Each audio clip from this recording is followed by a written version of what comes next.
You all कैसे हैं आप सब।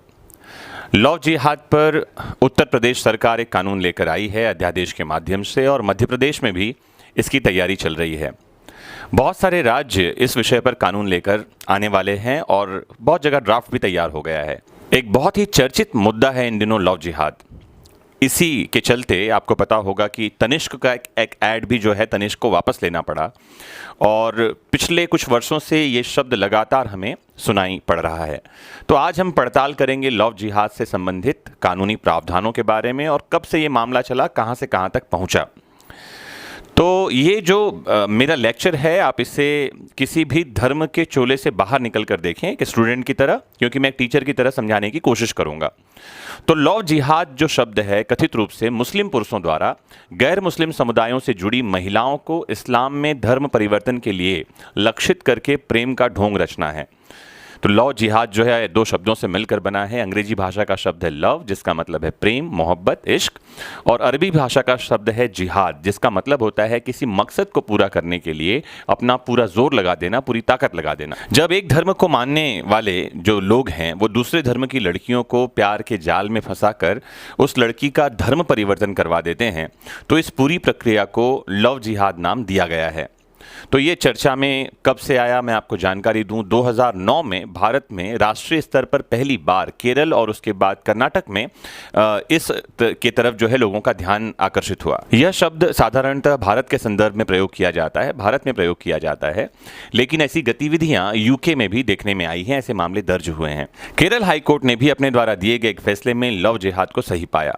वर्ष 2009 में ही पुलिस महानिदेशक जैकब पुन्नोज उन्होंने कहा कि कोई भी ऐसा संगठन नहीं है जिसके सदस्य केरल में लड़कियों को मुस्लिम बनाने के इरादे से प्यार करते हों। दिसंबर 2009 में न्यायमूर्ति के.टी. शंकरन ने पुन्नोज की रिपोर्ट को स्वीकार करने से मना कर दिया और निष्कर्ष निकाला कि जबरदस्ती धर्मांतरण के संकेत मिल रहे हैं, दिखाई पड़ रहे हैं। अदालत ने लव जिहाद मामलों में 2 अभियुक्तों की जमानत याचिका पर सुनवाई करते हुए यह भी कहा कि पिछले वर्षों में इस तरह के 3-4 हजार मामले सामने आए हैं, जो अपने आप में चौंकाने वाले हैं। कर्नाटक सरकार ने 2010 में कहा था कि हालांकि कई महिलाओं ने इस्लाम में धर्म परिवर्तन किया है, लेकिन ऐसा करने के लिए उन्हें मनाने का कोई संगठित प्रयास नहीं किया गया है। उत्तर प्रदेश पुलिस ने सितंबर 2014 में 3-4 महीनों में लव जिहाद के 6 मामलों में से 5 में से धर्म परिवर्तन के प्रयास के सबूत नहीं होना पाया। पुलिस ने कहा कि बेईमान पुरुषों द्वारा छल से फ्रॉड करके महिलाओं को बहलाना फुसलाना जो है, ऐसे किसी साजिश की पुष्टि नहीं मिल रही है, ये रिपोर्ट में कहा गया। 2017 में केरल हाईकोर्ट ने अपने एक फैसले में लव जिहाद के आधार पर एक मुस्लिम पुरुष से हिंदू महिला के विवाह को अमान्य घोषित कर दिया था, और उस समय मुस्लिम पति द्वारा भारत के सुप्रीम कोर्ट में एक अपील दायर की गई थी, जहां अदालत ने लव जिहाद के पैटर्न की स्थापना के लिए सभी समान मामलों की जांच करने के लिए एनआईए को निर्देश दे दिया। जैसा कि मैंने बताया, यह अवधारणा पहली बार 2009 में केरल और कर्नाटक में व्यापक धर्मांतरण के दावों के साथ भारतीय स्तर पर सुर्खियों में आई थी, लेकिन ऐसे दावे बाद में पूरे भारत, पाकिस्तान, यूनाइटेड किंगडम में फैल गए।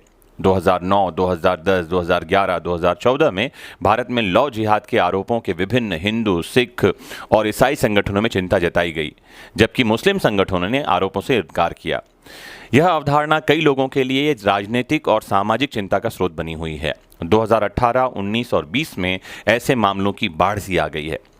उत्तर प्रदेश सरकार ने हाल ही में विधि विरुद्ध धर्म संपरिवर्तन प्रतिषेध अध्यादेश 2020 को मंजूरी दे दी। इस कानून के लागू होने के बाद किसी को छल कपट से बहला फुसलाकर जबरदस्ती धर्मांतरण करवाया जाएगा तो 10 वर्ष तक का कारावास का प्रावधान है। खासकर किसी नाबालिग लड़की या अनुसूचित जाति जनजाति की महिला से छल कपट करना या ज़बरदस्ती उसको बहला फुसलाकर उससे विवाह कर लेना, धर्म परिवर्तन करवा लेना, तो 3 वर्ष से 10 वर्ष तक का कारावास हो सकता है। सामूहिक धर्मांतरण के मामलों में भी 10 वर्ष तक के कारावास का प्रावधान किया गया है। जबरन या कोई प्रलोभन देकर किसी का धर्म परिवर्तन करवाया जाना लव जिहाद का अपराध माना जाएगा, परिभाषा ये कहती है। तो इस कानून का अभी अध्यादेश के रूप में ये कानून आया है और आपको पता होना चाहिए कि जब कभी कोई कानून अध्यादेश के रूप में आता है तो उसकी वैलिडिटी 6 महीने के लिए होती है। 6 महीने के बाद उसको सत्र में जब विधानसभा आएगी उस समय उसको वापस से ड्राफ्ट को रखा जाएगा और उसे वहाँ से पारित होना होगा, अदरवाइज अध्यादेश अपने आप से लैप्स हो जाएगा। तो जब ये कानून का रूप ले लेगा तब वापस से एक बार इसकी फिर से व्याख्या करेंगे, एक एक धाराओं को समझेंगे। मैंने बहुत ब्रीफ में आज आपको ये बात समझाई कि लव जिहाद है क्या, मामले क्या चल रहे हैं, कहाँ से इसकी उत्पत्ति हुई और यूपी सरकार क्या कानून लेकर आई है। 10 वर्ष तक के कारावास और 25,000 रुपये तक के जुर्माने का प्रावधान कर दिया है यूपी सरकार ने। तो अगर आपके पास कोई और कमेंट है, कोई और जानकारी है तो कमेंट बॉक्स में साझा करिए। और अगर आप इस मुद्दे पर जो कानून आया है उसके बारे में डिटेल में जानना चाहते हैं तो ये कम से कम 1 से 1.5 घंटे का लेक्चर होगा जहां हम एक एक धारा को परिभाषित करेंगे, एक एक धारा को समझेंगे। तो ये अभी किसी एग्जाम के सिलेबस का पार्ट नहीं है। मुझे लगता है कि इतनी सी जानकारी आपके सामान्य ज्ञान को बढ़ाने के लिए सफिशिएंट है। तो अगर आप कुछ और जानना समझना चाहते हैं तो ज़रूर कमेंट बॉक्स में मुझे बताइए। किसी भी धर्मगत जातिगत टिप्पणी को करने से बचिए। ये चैनल सिर्फ और सिर्फ लॉ की जानकारी आप तक पहुंचाने के लिए है, किसी प्रकार की धार्मिक या कट्टर बात करने के लिए नहीं है। उम्मीद करता हूं कि मैंने एक टीचर की तरह आपको समझाया और आपने एक स्टूडेंट की तरह समझा होगा। जुड़े रहिए आपके अपने फेवरेट चैनल विधिक शिक्षा से और जानते